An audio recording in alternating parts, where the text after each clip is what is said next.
बहुत समय पहले नाजरेत नाम के एक छोटे से गांव में मरियम और यूसुफ रहते थे। मरियम बहुत सच्ची और दयालु स्त्री थीं। एक दिन ईश्वर का एक दूत उनके पास आया और बोला कि आपके घर एक बहुत पवित्र पुत्र जन्म लेगा।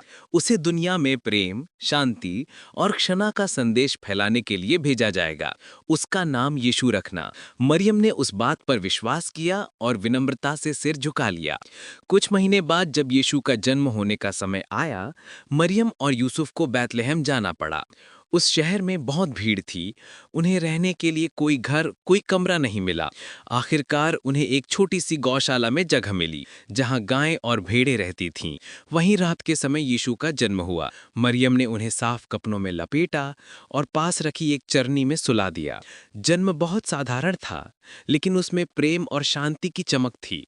उसी रात पास के खेतों में कुछ चरवाहे अपने झुंड के साथ बैठे थे। अचानक आसमान में एक दिव्य प्रकाश फैला। उन्हें लगा कि शायद सुबह हो गई है, लेकिन यह साधारण रोशनी नहीं थी। यह ईश्वर के दूतों की उपस्थिति थी।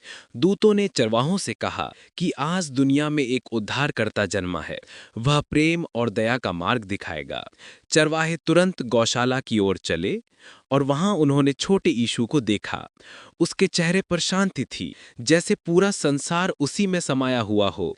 चरवाहों का हृदय प्रेम और सुकून से भर गया। दिन बीतते गए और यीशु बड़े होने लगे।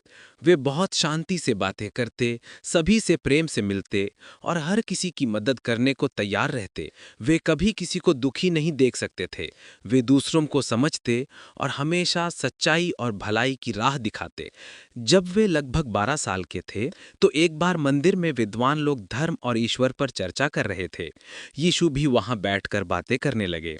विद्वान उनकी समझ और ज्ञान से हैरान रह गए।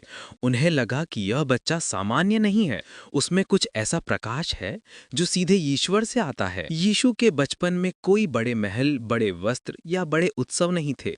साधारण परिवार, साधारण जीवन, लेकिन हृदय में अपार प्रेम और करुणा, यही उनकी विशेषता थी। वे हमें सिखाते हैं कि महानता सोने चांदी में नहीं होती, बल्कि प्रेम, दया, क्षमा और सत्य में होती है।